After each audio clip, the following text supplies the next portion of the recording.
Stay focused, man. I'm just saying. Focus, man. We good. I want us to do the right thing for this client.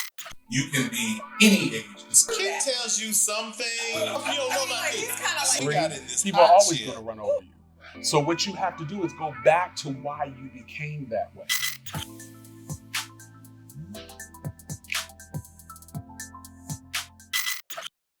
Well, today we have a distinguished guest here on the RealT Podcast. I'm Kenny Donnell. We got Tanika Donnell Hey, y'all. over here on the other side of me. But we got in this hot chair, in the hot chair, hot seat. Dr. Keith Harley. It's so much of a storyline, but without us just going too deep into it, we're going to let Keith kind of tell his own story, and then we're going to hit him with all these questions. So, Keith, give us a little intro about you. Oh, an intro. Just a little. Yeah, Just a little bit. I mean, we all family. Right. Yeah, that's right. So I have been in the beauty industry for 35 years. Retired. I had 2 hair and scalp clinics in the Washington metropolitan area. Okay. My doctor is a doctorate in trichology, which is the study of hair and scalp disorders. Wow. So I started off as a stylist, a hairstylist, and I got bored. But primarily because people were coming to me with hair loss disorders and didn't know what to do with it. So I went back to school and got my doctorates, and I did my dissertation at NIH. And then I opened up Keith Harley Hair and Scalp Clinic in Washington, D.C. downtown. Okay. And then I opened up my second one in Arlington, Virginia. Okay. That is phenomenal. Yeah. But that is the previous life, I think. Absolutely. Right? Yep. Why did you transition out of that? Because that was helping so many people. Wait a minute, before we get to the transition. Before we get to the transition, how did you even come? What's the name of the doggone degree? A trichologist. Man, ain't nobody heard no trichology. How do you even know about trichology? Well, I didn't even know. They ain't talking about trichology. Right. Good. I didn't even know. Right. But I want to be a trichologist. I didn't know it was. It existed. And someone told me there was a program that was started with the University of California. Okay. And it was a trichology program that was introduced by the National Beauty League. They came together and said, this needs to be done because there's nothing out there like it. Mm-hmm. So they submitted, it became official, and we became official as a true trichologist. So after opening up 2 clinics, why transition out? Well, it was 35 years of working with celebrities. I dealt with the president of BET, Deborah Lee, Michael Jackson, traveled with him for about 2 years. Hold up. Whoa. See, stuff you don't know about He's kind of Keith tells you something. He's like, I know some people. What? Yeah, and then he hits you, drop the name. Just I know. So literally you traveled with Michael? Yeah, so Michael, a lot of people didn't know, Michael Jackson, there's a young lady by the name of Raymond Bain, who was his publicist and his manager.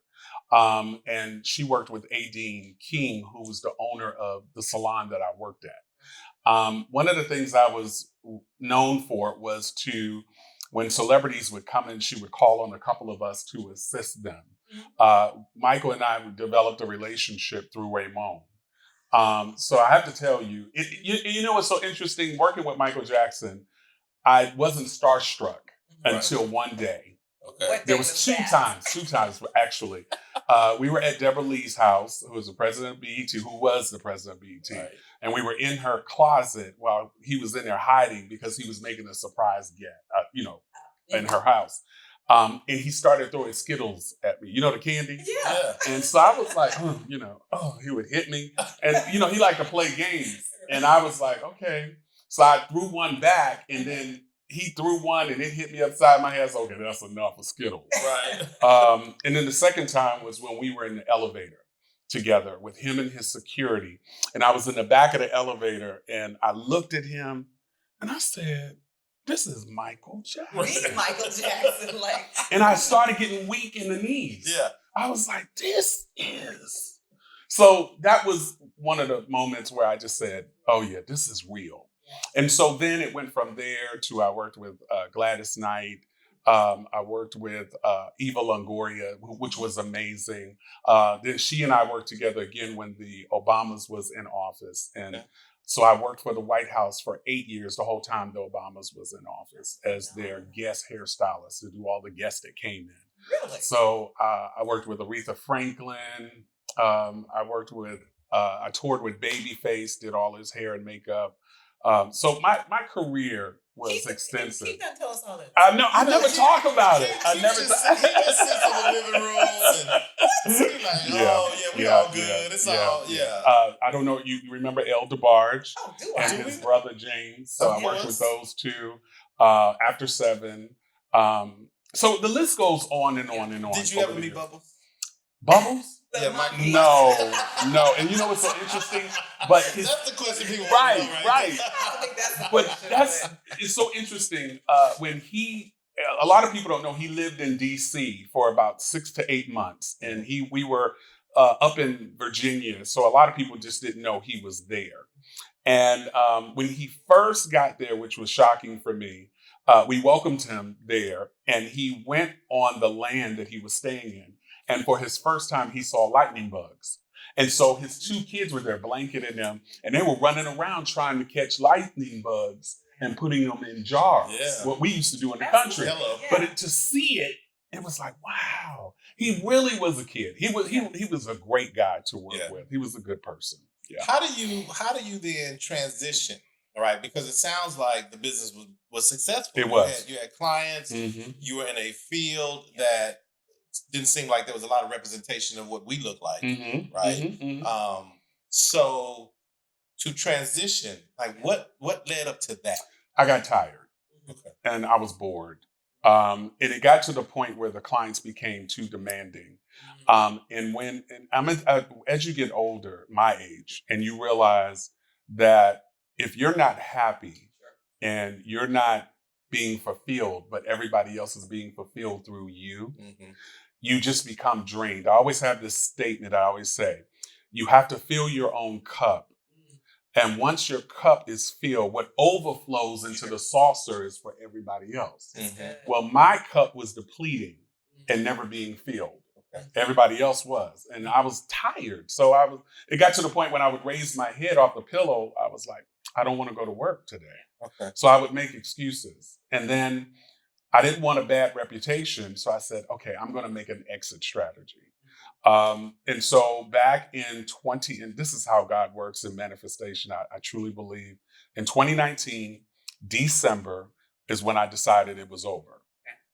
Right after I took the sign down, moved here to Dallas, Texas. Why Dallas? I have to ask. Well, because layers of story. There's layers to the story now. Oh my God. Dallas. So someone came into my life, and we were good friends for a long period of time, and our friendship grew and grew and grew. And then I heard that there was great opportunity here in Dallas, Texas. Came here. The friendship went from a friendship to a relationship. And when I got here, January of 2020, 2 months later, the pandemic hit, COVID. And so everything shut down. So here I am in a strange city with a strange person who's just my friend. We're just friends. Right. And nowhere to go, nothing to do but sit on the couch and look like this. And I thought to myself, oh no. So I went to a depression. Okay. And I was disappointed, upset, because I thought I had made the wrong decision at the wrong time. But not realizing God was preparing me for the transition. And through those